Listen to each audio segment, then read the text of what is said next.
Muito bem, gente. Vou começar hoje uma série de conversas com você a respeito de um tema extremamente importante para nós, para a nossa espiritualidade, que é a pessoa do Espírito Santo. Ô lá lá, fala papai. É isso aí.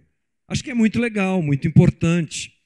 E por que é muito importante? Porque nós precisamos conceituar doutrinariamente a nossa vida a respeito de tudo, principalmente daquilo com que a gente convive tanto. E a gente fala do Espírito Santo, a gente canta sobre o Espírito Santo, a gente ouve falar do Espírito Santo, mas muitas vezes não sabemos como lidar com isso, com ele, lidar com esse assunto.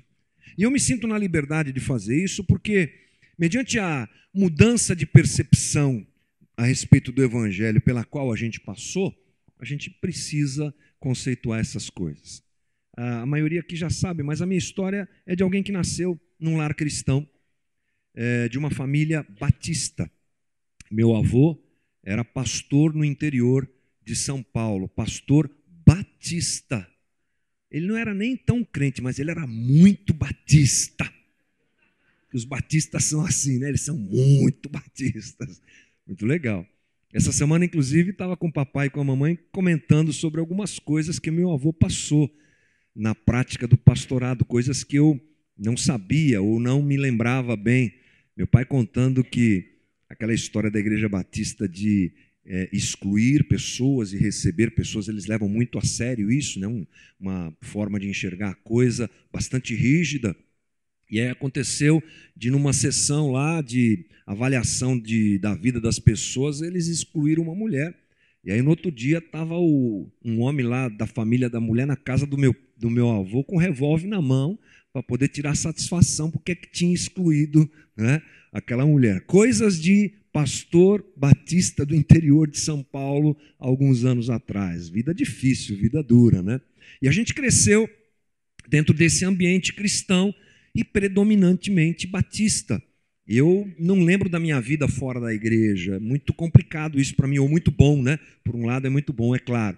E a gente aprendeu a coisa de ser batista e a doutrina de ser batista. Essas coisas todas a gente aprendeu assim dentro da doutrina batista. Com 21 anos, me casei com a mulher mais linda do mundo, tiro o cavalinho da chuva, que é a minha mesmo, não tem como. E aí nós fomos para a igreja Renascer em Cristo. E a igreja Renascer em Cristo é uma igreja pentecostal, que valoriza o Espírito Santo e se relaciona com essas coisas de forma diferente. E a gente era boco-moco nesse negócio de Espírito Santo, não sabia nada, não entendia nada. Não é? Pouquíssimas experiências que eu tive, algumas. A gente ouvia falar, mas era um outro mundo. E aí nós começamos a tocar, o Resgate começou a tocar na Renascer em Cristo nos anos 90, 91, a banda se formou em 89, e a gente começou a tocar lá na Renascer, um movimento que acontecia lá na Lins de Vasconcelos, 1130, você deve se lembrar disso, mexeu com o Brasil inteiro, foi incrível, foi maravilhoso. Nós começamos a flertar com aquela situação através da música. E aí, o grupo todo, a banda e mais algumas pessoas, nós resolvemos sair da Igreja Batista aqui na Zona Norte de São Paulo e ir lá para Renascer. E a primeira vez que a gente foi para Renascer, num domingo, a gente foi como membro da igreja. Tipo assim, vamos para lá, chegamos lá. E aí a gente era tão zerado nesse negócio de Espírito Santo que estava lá o Estevão Hernandes adorando a Deus, lá, levantando a mão e tal. Aí o Jorge olhou assim, meu amigo Jorge baterista, me cutucou e falou assim, ele já está dando tchau, ele vai embora? Começou agora a reunião? O que está acontecendo? Nada, zerado, entendíamos nada. E aí nós entramos nesse mundo pentecostal, não é? Na valorização dos dons e experiências muito fortes e intensas, as quais têm o seu lugar no meu coração. Eu não as jogo fora. Elas têm elas têm o seu lugar no meu coração.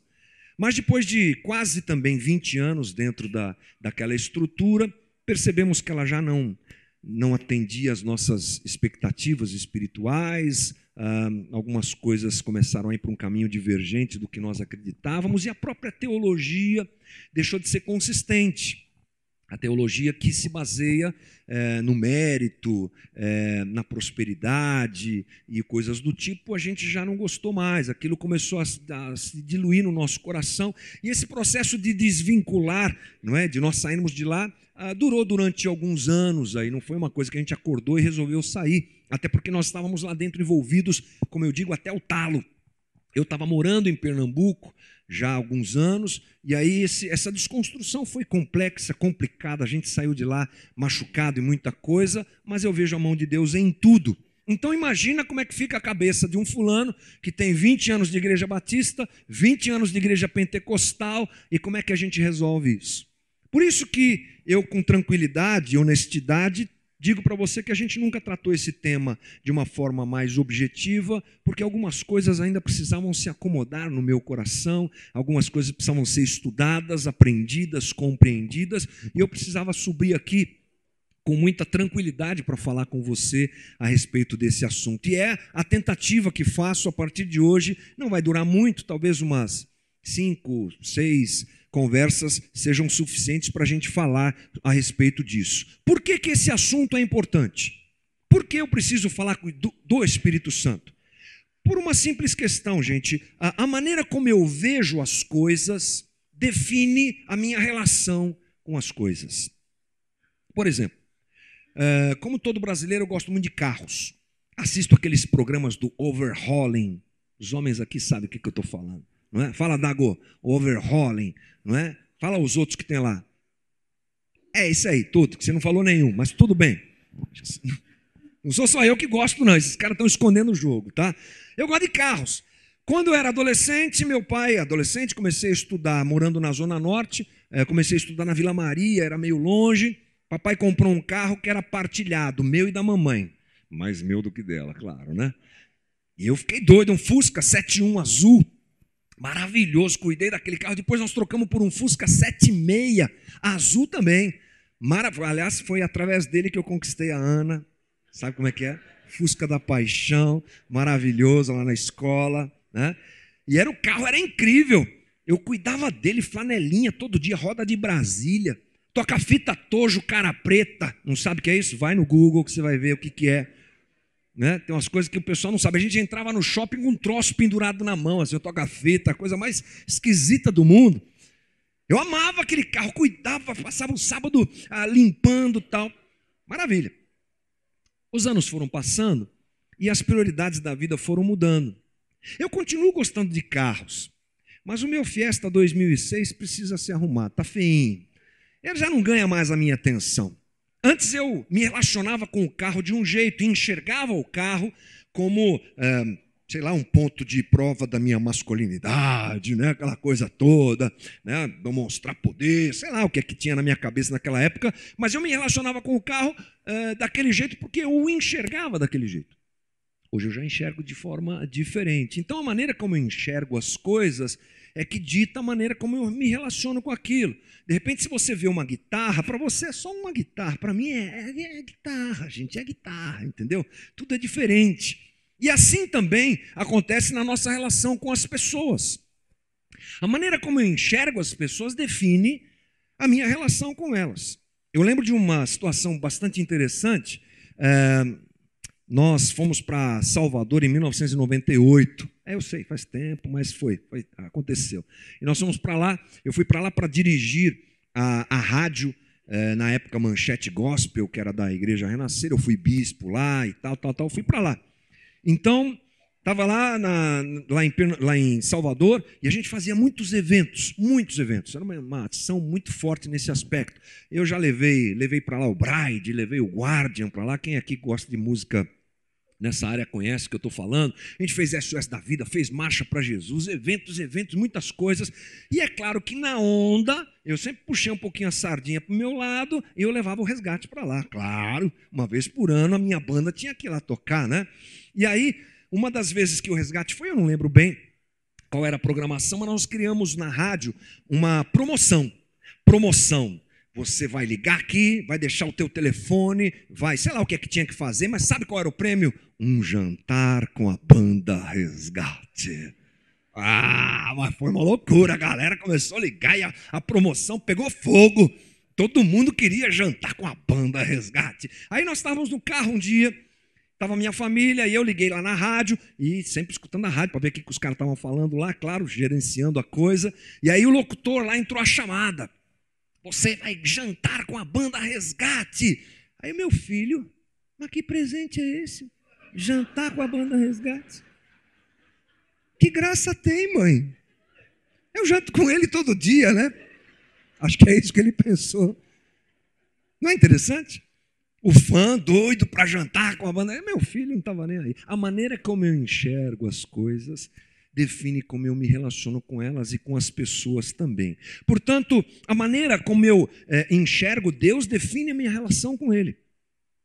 Imagine uma pessoa que gosta de dizer assim, e eu às vezes encontro alguns, né? Deus mostra, Deus revela, e Deus vai te mostrar que eu estou certo. Deus vai me colocar em honra, Deus vai me colocar por cabeça, Deus é Deus que me defende. Quando as pessoas falam essas coisas, e aliás uma maneira de você perceber o que está no coração e na teologia das pessoas é observar a oração delas. A oração de uma pessoa define a sua teologia, mostra, melhor dizendo, a sua teologia. Quando uma pessoa vai por essa forma de apresentar a Deus, o que ela está dizendo? Deus cuida de mim, Deus é meu defensor, em detrimento dos outros.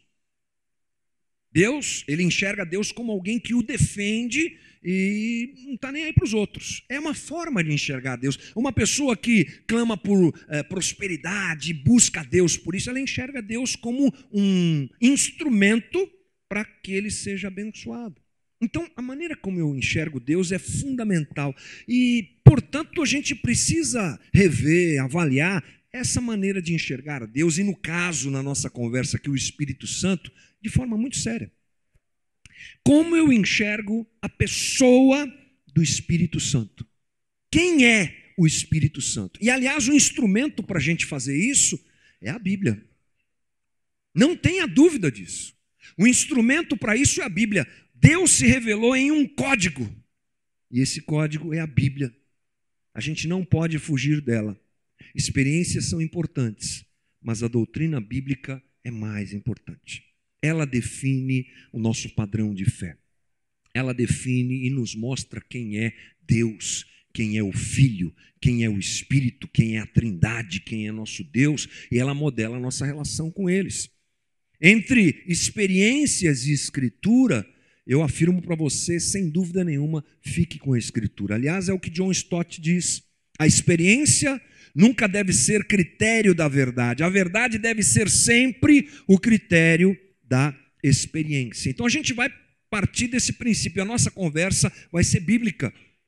Se prepare para nos próximos dias sempre trazer a sua Bíblia se puder e sempre observar os textos bíblicos que a gente vai apresentar aqui. E quando eu faço isso, eu tenho que ter uma distinção na minha cabeça. A Bíblia, ela apresenta dois tipos de texto. Na nossa conversa isso é muito importante. São aqueles textos didáticos, doutrinários, que ensinam, e são aqueles textos descritivos. Textos que contam coisas, que não têm como objetivo final me ensinar alguma coisa doutrinariamente, mas me apresentar, às vezes, uma lição, uma ideia, um princípio atrás daquela história. E isso é muito importante. Nós vamos sempre priorizar as questões doutrinárias, mas vamos usar também histórias e textos que são descritivos. Quando a gente tenta buscar passagens doutrinárias, o nosso foco são os sermões de Jesus e as cartas e os livros escritos pelos apóstolos, os escritos dos apóstolos. Então, nós vamos trilhar esse caminho. Quando a gente pensa em Espírito Santo, a gente se lembra do livro de Atos, né? É o livro que mais vem à nossa mente, é o livro de Atos. Coríntios também, mas Atos principalmente porque ali você tem um relato do Pentecostes e tal, e a gente vai conversar sobre isso hoje, inclusive. Agora, é um livro, por exemplo, que nós devemos observar com cuidado, porque Atos é considerado um livro histórico, ainda que esteja no Novo Testamento. Alguns estudiosos divergem e acham que também há uma doutrina, e não pode ser descartada essa questão. No peso da balança, talvez Atos seja um livro mais histórico do que doutrinário. mas a gente vai observar isso com muito cuidado, com muito critério, para a gente não trilhar um erro, um caminho errado aqui. Então, o que eu quero dizer com isso é que o que aconteceu na Bíblia, que está descrito na Bíblia, que foi um acontecimento bíblico na vida de alguém, não é necessariamente algo que precisa acontecer com a gente. É um documento, um ato registrado, mas não tem valor doutrinário, e isso é muito importante. Isso não significa que existem textos na Bíblia que são mais importantes do que outros. Não, a Bíblia toda é importante. A Bíblia toda tem seu valor. Esse é um cuidado que nós devemos ter. Por exemplo, Paulo escrevendo a Timóteo, 2 Timóteo 3,16, ele diz: toda a Escritura é inspirada por Deus e útil para ensino, para a repreensão, para a correção e para a instrução na justiça. O texto bíblico é esse aí. Mas o que acontece é que existem passagens didáticas que são ligadas à questão cognitiva, ao aprendizado. Eu vou aprender com aquilo, não é? E você vai perceber isso, por exemplo, quando Paulo se refere à história dos judeus. A gente precisa fazer essa passeada rápida aqui para a gente entender o caminho que a gente vai trilhar. Olha só o que Paulo diz em 1 Coríntios 10, 11. Essas coisas aconteceram a eles, ele está falando do povo judeu, como exemplos, e foram escritas como advertência para nós, sobre quem tem chegado o fim dos tempos. Paulo está ensinando aos coríntios que a desobediência desagrada a Deus, é desagradável a Deus. E ele usa o exemplo dos judeus, ok? Como um instrumento para ensinar isso aos coríntios. Mas não significa que o que aconteceu com aquele pessoal que desobedeceu a Deus vai acontecer com a gente. A questão aqui é cognitiva, é de ensino, não é alguma coisa doutrinária. Eu não posso pegar, por exemplo, algumas histórias conhecidíssimas do Velho Testamento, principalmente, e trazê-las como uma realidade que vai acontecer hoje. Eu preciso perceber o que é que está por trás daquilo e qual o ensino que aquilo me traz. Eu não posso pegar, por exemplo, a história de Josué, dando as voltas na cidade de Jericó. Você conhece esse texto, né? Aquela história maravilhosa. Deus dando vitória ao povo de Israel. E aí eles andam lá 7 vezes ao redor daquela muralha, 7 dias consecutivos. No último dia dão mais 7 voltas e vem um movimento divino, sobrenatural, derruba a muralha. E aí eu pego aquilo e falo: opa, está aqui a chave da vitória. E agora eu vou sair dando volta em tudo quanto é coisa que eu quero derrubar. E aí eu dou volta em volta da sogra, né? Dou volta em volta da cadeira do patrão para ver se ele sai de lá e eu tomo o lugar dele. Vou na concessionária, dou volta em volta do carro. Bobagem, gente. Não é doutrinário isso daí. É ensino.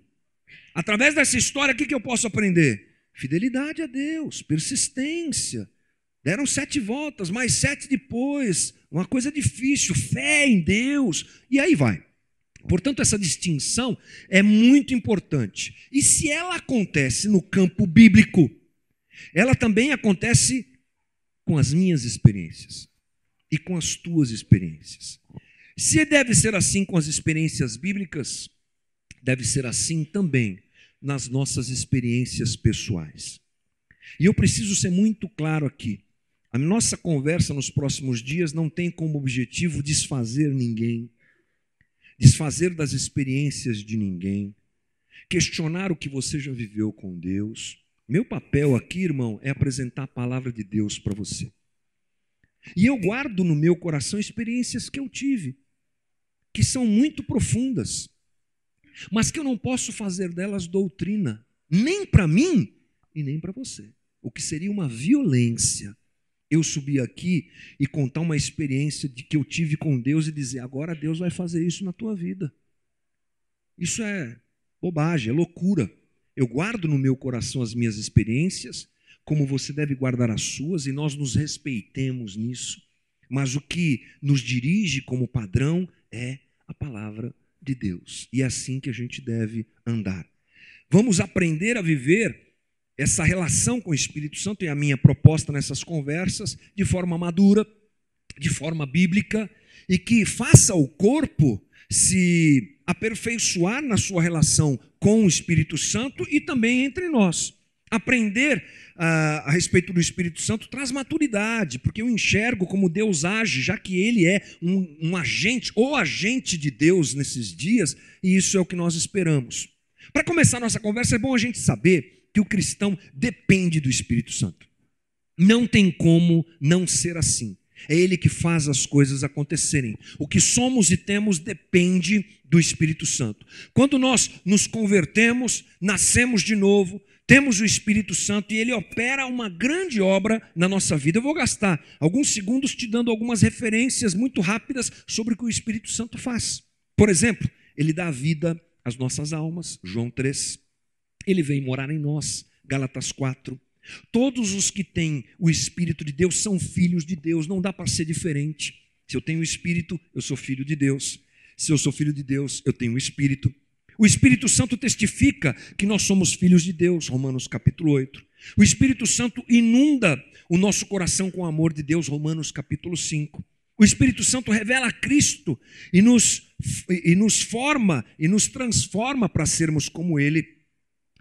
O poder do Espírito Santo que habita em nós nos faz vencer a natureza humana caída e nos ajuda a dar o fruto do Espírito Santo. Onde é que está isso? Gálatas capítulo 5. Quem faz isso? É Ele. O Espírito Santo atua em todo o corpo de Cristo, não é algo exclusivo de uma denominação, de uma igreja, muito menos de uma pessoa. Ele está derramado sobre a igreja de Jesus Cristo, Filipenses 2. O Espírito Santo também é a garantia chamada na Bíblia de penhor. Você sabe o que é casa de penhora? Você vai lá, dá alguma coisa, pega um dinheiro, aquilo fica penhorado para você depois voltar e recomprar aquilo. Foi isso que Deus fez com a gente. Ele nos deu o seu Espírito como garantia de que Ele virá e consolidará a sua obra na vida da gente. Está em Efésios capítulo 1. Somos dependentes do Espírito Santo e todo cristão é assim. Só algumas coisas de uma lista imensa daquilo que é a obra do Espírito Santo. Então, quando eu ouço isso, qual é a minha resposta a todas essas informações? Eu quero me relacionar com o Espírito Santo. Sim ou sim, irmão?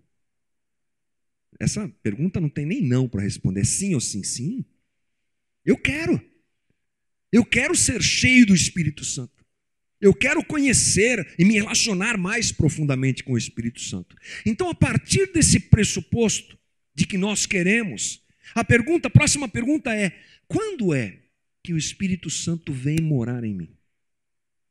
Como é que acontece esse negócio do derramamento, do batismo com o Espírito Santo? É a primeira conversa que a gente vai ter. Bem, nós temos dois grupos distintos, basicamente. O primeiro grupo, ou um deles, diz assim, que o Espírito Santo ele vem num segundo movimento de Deus na vida do cristão. O primeiro movimento, o cristão se converte. É o Espírito que convence do pecado, da justiça e do juízo, diz João. Então o Espírito Santo me revela Cristo. A luz de Deus brilha em mim, me revelando Jesus. E aí eu me converto a Cristo. Beleza.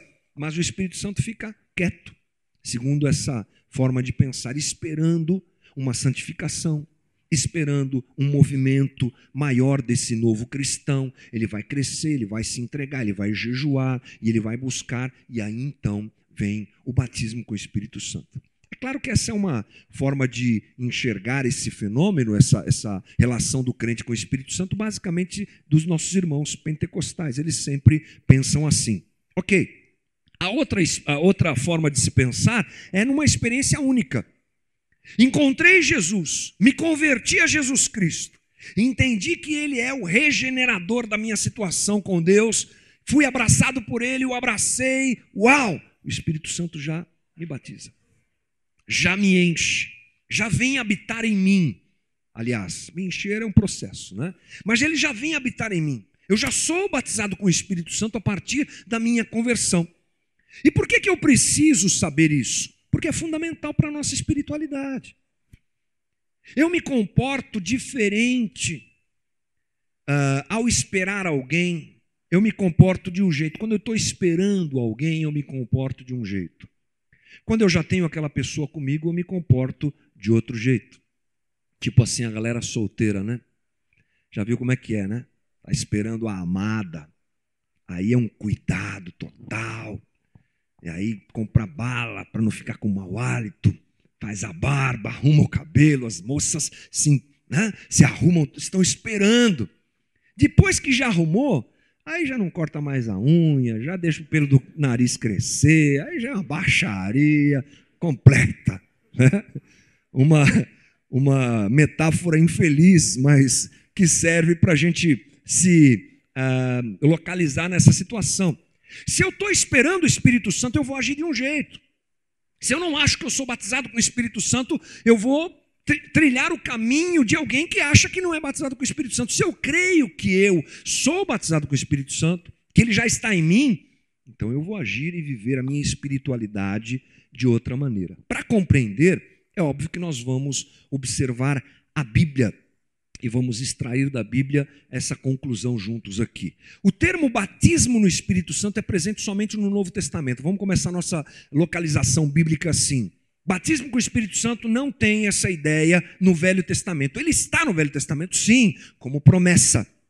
Promessa. Lá ele é uma promessa que se realiza quando acontece o Pentecoste. Citando isso, é claro, nós temos Atos. E Pedro, ele demonstra essa coisa. Ele diz assim, que o Espírito que estava prometido no Velho chegou agora, no Novo. Quer ver comigo? Atos 2,14. Então Pedro levantou-se com os 11 e em alta voz dirigiu-se à multidão.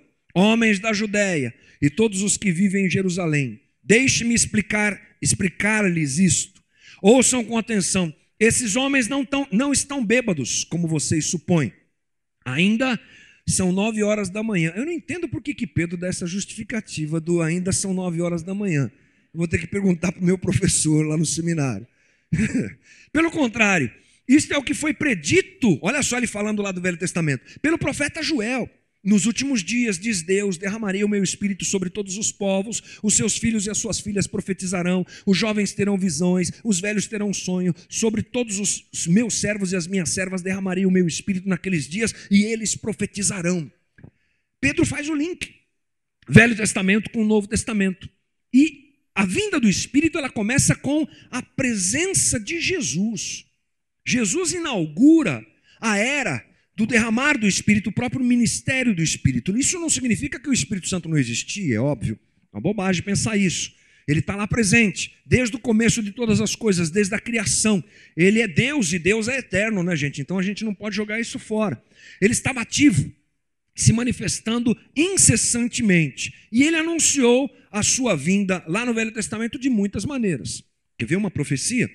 Isaías 44:3. Pois derramarei água na terra sedenta e torrentes na terra seca, derramarei meu espírito sobre sua prole e minha bênção sobre os seus descendentes. É isso que está acontecendo. Uma previsão, uma profecia de que o Espírito Santo de Deus viria e tomaria o coração de todos. E Jesus, ele é apresentado como aquele que regenera e aquele que batiza. É a partir da pessoa de Jesus que isso começa a acontecer na história humana. Jesus, então, inaugura a era do Espírito Santo. E ele, inclusive, é aquele que perdoa os nossos pecados e nos batiza com o Espírito Santo. Quem faz isso é Jesus. Olha só o que Pedro diz em Atos 2:38. Arrependam-se e cada um de vocês seja batizado em nome de Jesus Cristo para perdão dos seus pecados e receberão o dom do Espírito. Uma coisa ligada à outra, é o caminho proposto aqui por essas palavras de Pedro. O teólogo John Stott confirma isso dizendo, quando pecadores se arrependem e creem, Jesus não somente tira os seus pecados, mas também os batiza com o Espírito Santo. É Jesus que faz isso. Para nós seguirmos a nossa conversa, nós vamos lá para Atos. Vamos continuar em Atos, claro. E vamos observar 2 grupos. Aliás, 3 que nós vamos chegar lá. Mas basicamente no começo agora, 2 grupos que são alvo da ação do Espírito Santo de Deus nas suas vidas. O primeiro grupo é aquele que você já conhece. O grupo que foi batizado com o Espírito Santo lá no cenáculo, 120 pessoas. Diz assim o texto de Atos capítulo 2, versículo 1. Chegando o dia de Pentecoste, estavam todos reunidos num só lugar.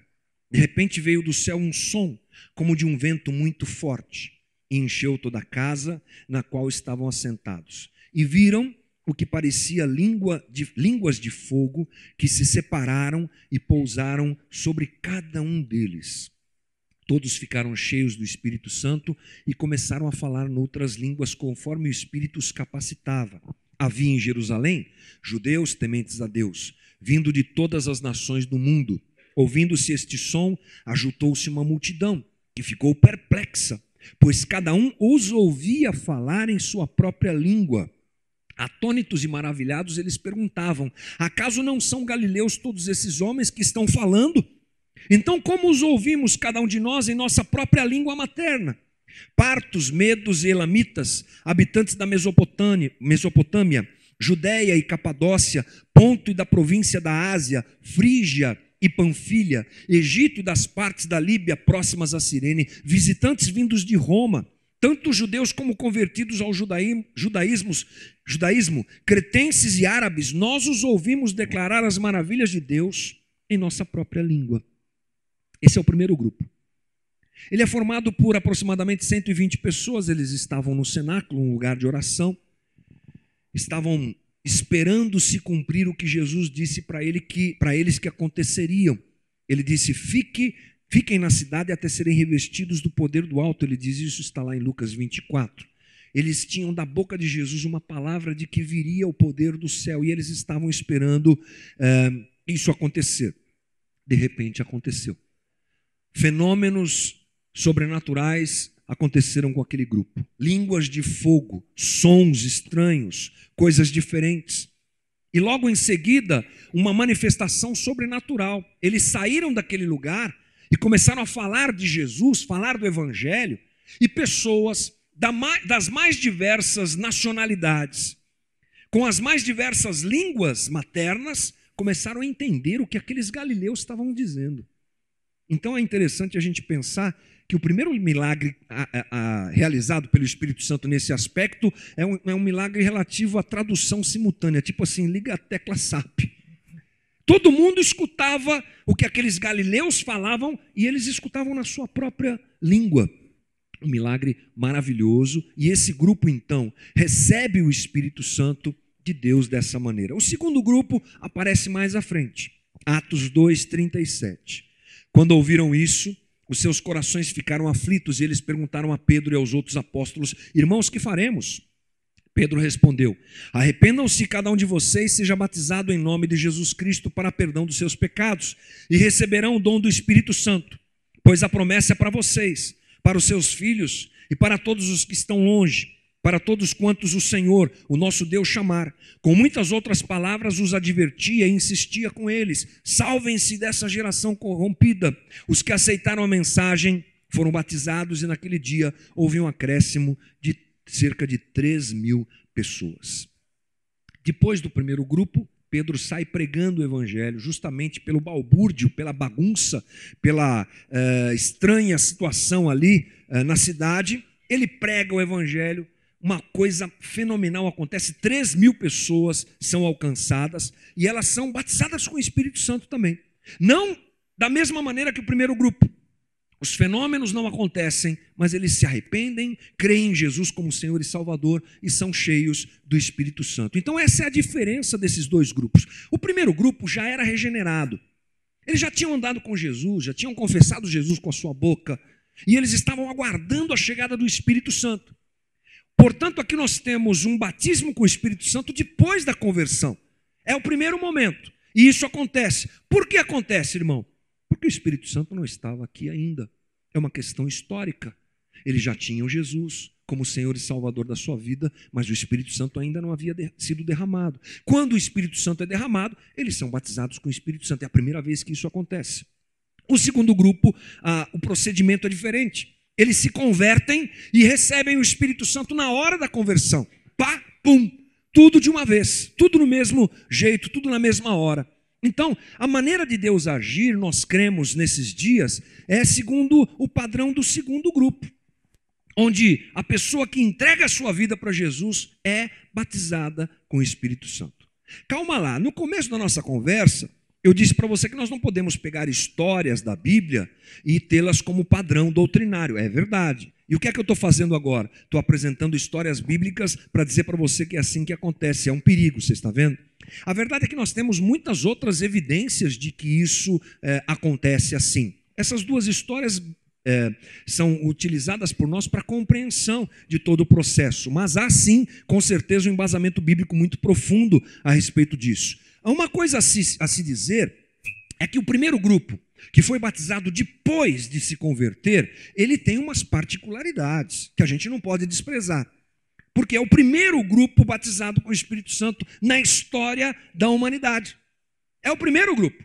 E o que é que isso significa? Bom, primeiro, eles foram alvo da última atividade salvadora de Jesus. E ela foi uma atividade que é o derramar do Espírito Santo feito uma única vez sobre toda a carne.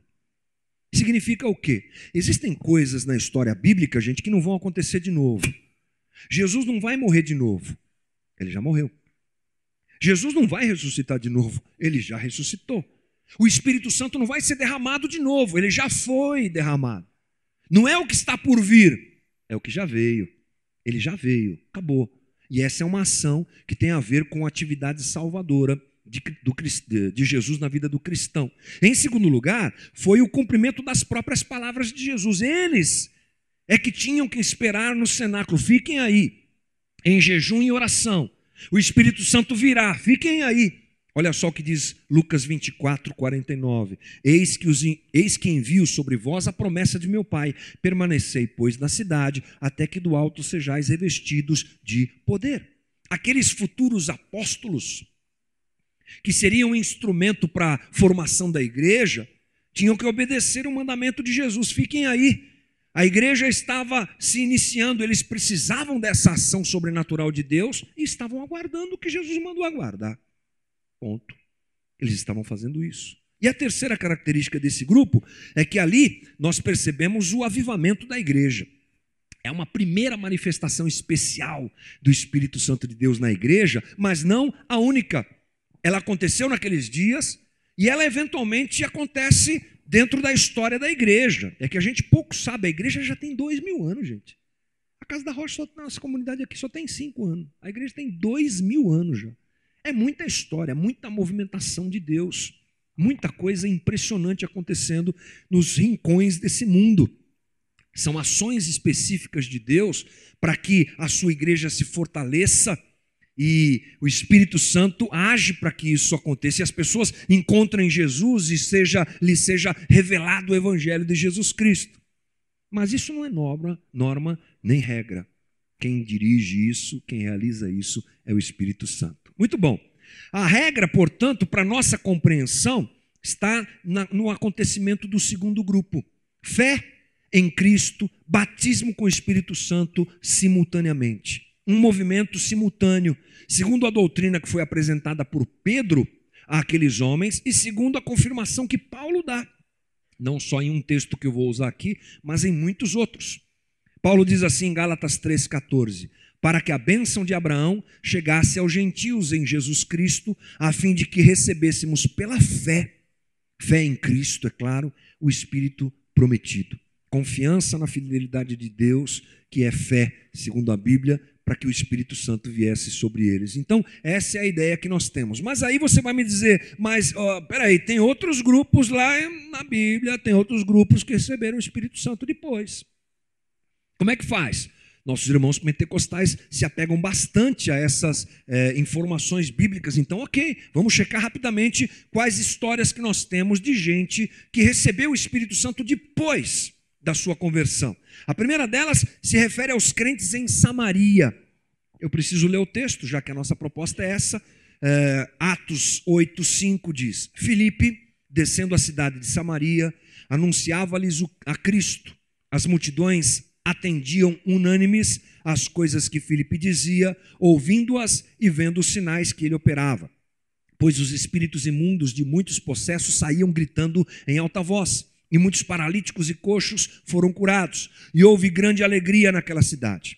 Ora, havia certo homem chamado Simão, que ali praticava mágica, iludindo o povo de Samaria, insinuando ser ele o grande vulto, ao qual todos davam ouvidos, do menor ao maior, dizendo: este homem é o poder de Deus, chamado o grande poder. Aderiram a ele, porque havia muitos iludira com mágicas. Quando, porém, deram crédito a Filipe, que os evangelizava a respeito do reino de Deus e do nome de Jesus Cristo, iam sendo batizados. assim homens como mulheres. O próprio Simão abraçou a fé e, tendo sido batizado, acompanhava Filipe de perto, observando extasiados os sinais e grandes milagres praticados. Ouvindo os apóstolos que estavam em Jerusalém, que Samaria recebera a palavra de Deus, enviaram-lhe Pedro e João, os quais, descendo até Samaria, oraram por eles para que recebessem o Espírito Santo, porquanto não havia ainda descido sobre nenhum deles, mas somente haviam sido batizados em o nome do Senhor Jesus Cristo. Então, lhes impunham as mãos e estes recebiam o Espírito Santo. Opa, aí tem, hein? Uma história para a gente analisar rapidamente. Filipe vai até Samaria, cumprindo a ordem de Jesus de que o evangelho deveria ser pregado até os confins da terra, e começa a pregar o evangelho. E é uma revolução, e gente se converte, é um quebrantamento, é uma coisa linda que começa a acontecer, e essas informações chegam até Jerusalém, até os apóstolos. O que está acontecendo? O evangelho está sendo pregado, que loucura, rapaz, isso aqui é Deus que está fazendo, até em Samaria, não é possível, até em Samaria. Eu não acredito, a gente precisa mandar alguém para lá conferir isso. Aí os apóstolos enviam, a igreja envia os apóstolos Pedro e João. Eles vão até Samaria para saber o que está acontecendo. Por que isso é importante, gente? Porque os samaritanos eram extremamente mal vistos pelos judeus. Uma situação histórica fez com que esses dois povos criassem uma inimizade entre si. Os samaritanos, eles não eram tão ortodoxos como os judeus. Eles adoravam mais de um Deus, eles tinham uma Bíblia diferente, eles tinham um templo diferente, era meio bagunçada essa relação deles com a religião. Portanto, eles eram vistos pelos judeus como gente inferior, e o desprezo era imenso, imenso, não é? Sabe aquele ódio étnico, né? Aquela separação étnica? Era assim que acontecia. Então, os apóstolos estavam vendo que a palavra de Jesus estava salvando gente, e eles tiveram que ir lá para conferir. Até os samaritanos, é o começo de tudo, gente. Os próprios apóstolos estão aprendendo. Agora não é só para o judeu, agora é para todo mundo. E aí acontece isso em Samaria, e eles vão até lá. Porque a palavra de Jesus já havia os alertado a respeito disso. Você se lembra de Atos 1:8? Mas recebereis poder ao descer sobre vós o Espírito Santo, e serei minhas testemunhas tanto em Jerusalém, em toda a Judéia e Samaria e até os confins da terra. É para todo mundo. Então, esse fenômeno acontece, provavelmente, essa é a direção que a gente entende, para que o próprio coração dos apóstolos ganhasse a convicção de que até os samaritanos deveriam reconhecer Jesus como Senhor e Salvador, e deveriam ser alvo da misericórdia, e seriam alvo da misericórdia de Deus. É uma ação de Deus que tem como objetivo, inclusive, movimentar o coração daqueles homens. O que aconteceu ali é realmente uma exceção no Novo Testamento. Muitos interpretam tal situação para reafirmar o batismo do Espírito Santo depois da conversão, inclusive com a imposição de mãos, porque é o que os apóstolos fazem, não é? Mas ali a gente entende, segundo esse movimento de Deus no Novo Testamento, de que foi um movimento de exceção, para que o próprio coração dos apóstolos se firmasse na certeza de que o evangelho era para todo mundo. E ponto final, é assim que a gente entende. Agora, existe um outro movimento que acontece agora com a pessoa de Paulo. Olha que interessante, Atos 19. Paulo está na sua terceira viagem missionária e acontece o seguinte, Atos 19:1. Aconteceu que, estando Apolo em Corinto, Paulo, tendo passado pelas regiões mais altas, chegou a Éfeso, cidade de Éfeso, idólatra, uma cidade difícil. E achando ali alguns discípulos, perguntou-lhes: recebestes porventura o Espírito Santo quando crestes? Ao que lhes responderam: pelo contrário, nem mesmo ouvimos que existe o Espírito Santo. Então Paulo perguntou: em quem, pois, fostes batizados? Responderam: no batismo de João. Disse-lhes Paulo: João realizou o batismo de arrependimento, dizendo ao povo que cresce naquele que vinha depois dele, a saber, Jesus. Eles, tendo ouvido isto, foram batizados em nome do Senhor Jesus, e impondo-lhes as mãos, veio sobre eles o Espírito Santo. E tanto falavam em línguas como profetizavam. Eram ao todo uns 12 homens. Puxa, mais aqui, mais um grupo, então, que foi batizado com o Espírito Santo depois de ter sido apresentado o Evangelho. O detalhe é que quando você observa bem o texto, você entende que esses caras não estavam convertidos ao Evangelho. Eles ainda não tinham se convertido a Jesus. De alguma maneira, eles talvez estivessem simpáticos ao Evangelho, mas ainda não. Como é que a gente tem certeza disso? O versículo 2 diz assim: porventura, recebestes o Espírito Santo quando crestes? Olha o que Paulo fala. Quando vocês creram em Jesus, o Espírito Santo veio sobre vocês? Aí eles respondem, ao que lhes responderam, pelo contrário, nem ouvimos falar que existe o Espírito Santo. Não dá para a gente desassociar Evangelho de Espírito Santo. Portanto, eles não ouviram o Evangelho genuíno de Jesus. Então Paulo perguntou, vocês foram batizados? Eles responderam no batismo de João. Não foi nem no batismo em nome do Pai, do Filho e do Espírito Santo. Havia uma confusão ali, aqueles homens não tinham se convertido, é o que nós podemos entender. Provavelmente eles não conheciam o Evangelho de Jesus. Paulo então prega o Evangelho, esclarece os valores do Evangelho, batiza esse pessoal na água e depois eles são cheios do Espírito Santo, glória a Deus. Portanto, esses grupos, essas exceções, elas se desmontam quando nós as avaliamos segundo os critérios bíblicos e segundo o estudo bíblico mais profundo. Nós podemos entender, então, nessa conversa, que o Espírito Santo ele está à disposição de todo cristão. Todo cristão. Todo e qualquer cristão. Ele é universal nesse aspecto, né? E ele é inicial. Aliás, a ideia de batismo é a ideia de início de vida, né? Quando a gente não, porque eu nunca lancei um navio no mar, mas você já deve ter visto uma cerimônia de batismo do navio. Batiza o navio, ele vai começar. Batismo tem a ver com início. O próprio termo tem a ver com isso. Então, nós devemos entender esse movimento de Deus dessa maneira e assim trilhar a nossa caminhada com Deus. Como eu disse no momento da nossa conversa, a ideia aqui não é desvalorizar a tua experiência com Deus. E talvez você esteja pensando assim, mas e aí? E aquilo que eu vivi? Eu que te pergunto, e aí aquilo que eu vivi? Porque eu também vivi isso. Eu só posso, depois de pensar na Bíblia, estudar a Bíblia e refletir dentro desse caminho que nós trilhamos aqui, duas coisas. A primeira, se você teve uma experiência de batismo com o Espírito Santo, numa situação que você crê ter sido pós-conversão, só duas coisas são possíveis. A primeira delas é que talvez você não fosse convertido. Essa é uma possibilidade. Eu recebi o Espírito Santo naquele dia, mesmo depois de 10 anos de convertido. Se você tem absoluta certeza que o Espírito Santo veio na tua vida naquele dia, então talvez você tenha passado 10 anos da tua vida dentro da igreja sem se converter. É a primeira possibilidade. A segunda possibilidade, que é bastante plausível também, é que você tenha tido uma experiência emocional, como muitos de nós tivemos. Porque batismo com o Espírito Santo e movimentação emocional é alguma coisa muito ligada, muito forte. Então nós temos que avaliar as coisas na sinceridade da nossa conversa dessa maneira, com tranquilidade, com clareza. Agora guarde isso no teu coração, irmão, na boa. Relaxa, não é? Relaxa, fica tranquilo. Eu creio que eu fui batizado com o Espírito Santo naquele dia, naquela reunião, naquela situação. Amém, guarde isso para você. Agora o importante é sabermos que o Espírito Santo de Deus age dessa maneira. E por que isso é importante? Fechando a nossa conversa. Entender que eu sou batizado com o Espírito Santo na minha conversão, eu acho que gera algumas coisas importantes na nossa espiritualidade. A primeira delas é que nos impede de procurar aquele que já está em nós. Eu já tenho o Espírito Santo em mim. Eu já sou casa do Espírito Santo. Eu já sou morada do Espírito Santo. Eu já tenho o Espírito Santo.